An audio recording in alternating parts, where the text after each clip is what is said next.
Thank you, Dr. Barrett. Our final respondent is Dr. Miguel H. Diaz, the John Courtney Murray University Chair in Public Service here at Loyola.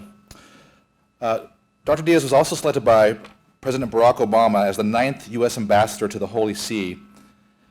Professor Diaz obtained his doctorate in systematic theology from the University of Notre Dame. He's the author of On Being Human, U.S. Hispanic and Rwanerian Perspectives, and co-editor of From the Heart of Our People, Explorations in Catholic Systematic Theology, both from Orbis. And my colleagues Massimo Faggioli and Melanie Barrett for their presence here this evening with us at Loyola University of Chicago, home of the Ramblers. I want to begin, however, by reminding Massimo that while his university may have won the basketball tournament, the Jesuit Pope was without a shadow of a doubt cheering for the Ramblers. And just in case anyone in this room would dare to doubt this fact, I personally have received classified information containing some very important messages from the Holy Father that I want to make public this evening.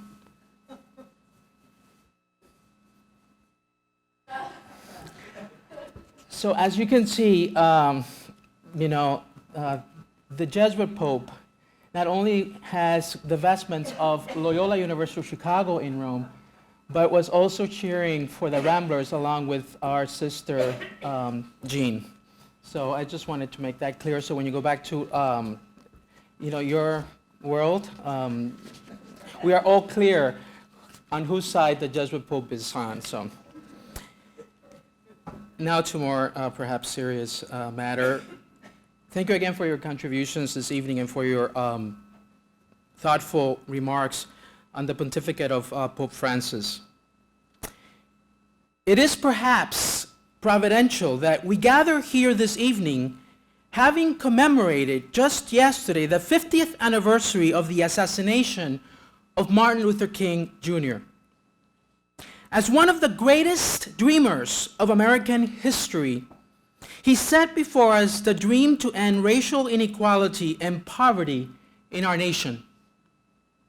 Martin Luther King Jr. offers a clear example of the American contribution that affirms freedom of religion, not freedom from religion.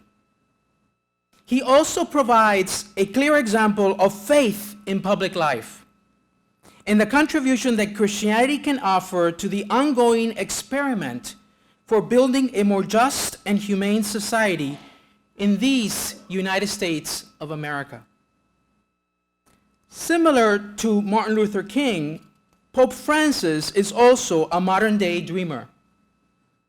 And on his 2015 trip to Cuba and the United States, the Pope shared his dream with two nations that have deeply shaped my own human identity as the child of Cuban-American exiles. I think it is most fitting, given the timing of this event surrounding the tragic assassination of Martin Luther King Jr. and the 5th year anniversary of Pope Francis's pontificate, to focus my remarks this evening on the theme of dreaming. I invite all of us to revisit the Pope's dream for our country as it was outlined in his historic speech to Congress. Allow me to highlight 6 specific themes characterizing this dream. 1, on political responsibility. 2, on the nature of political leaders, politics, and society.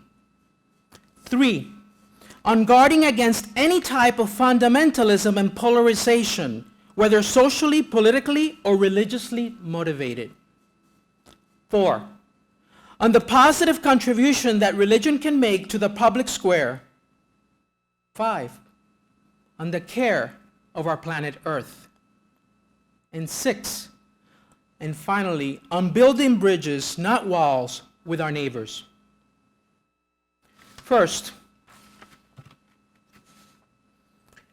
let us look at what the Pope said with respect to dreams and dreaming, and then I'll let his words speak for themselves when it comes to highlighting his dream for our country, as we continue to remember and enact the dream of Martin Luther King Jr.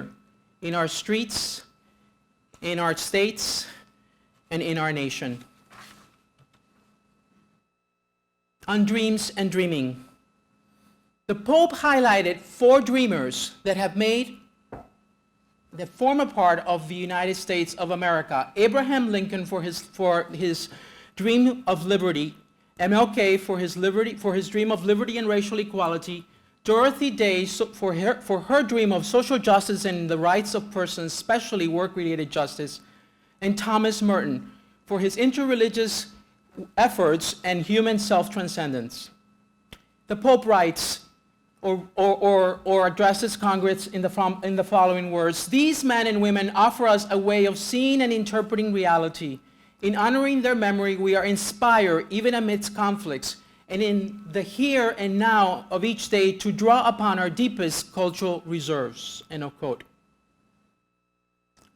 On dreaming, he says, "Here too I think of the march which Martin Luther King Jr. led from Selma to Montgomery 50 years ago as part of the campaign to fulfill his dream, to full civil and political rights for African Americans.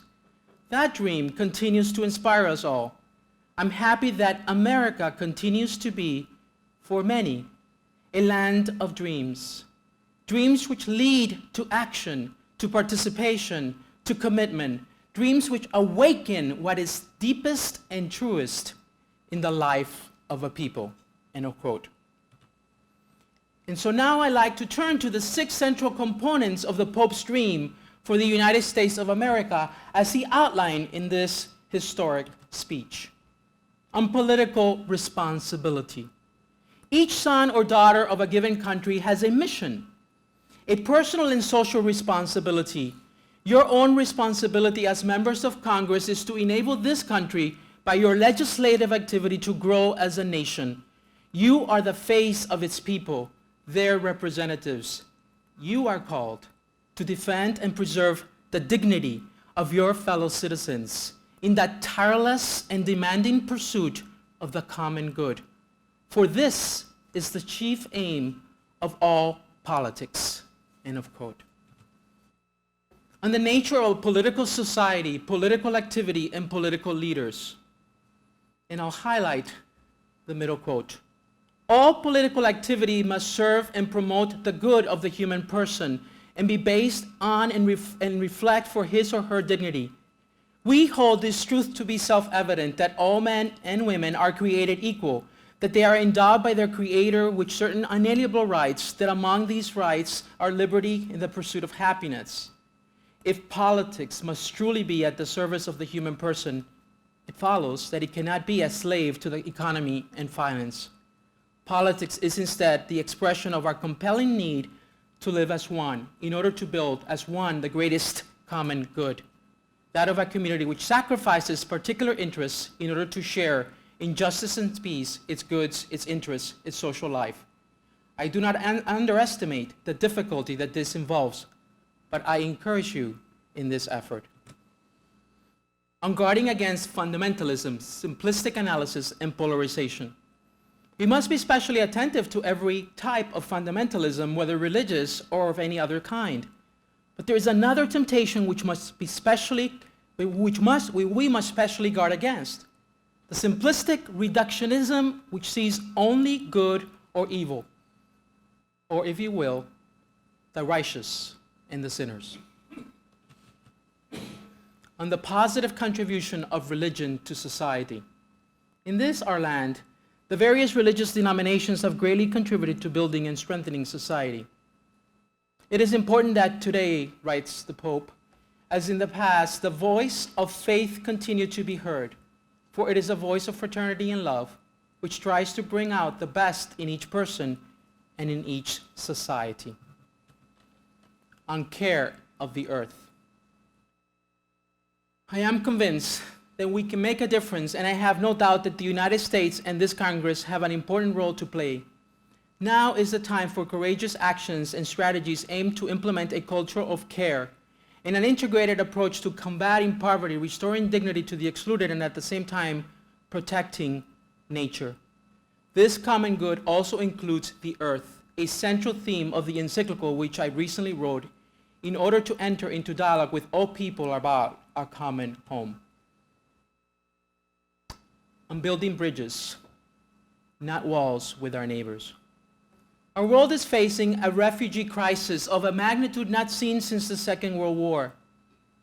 We must not be taken aback by their numbers, but rather view them as persons, seeing their faces and listening to their stories, trying to respond as best we can to their situation, to respond in a way which is always humane, just, and fraternal.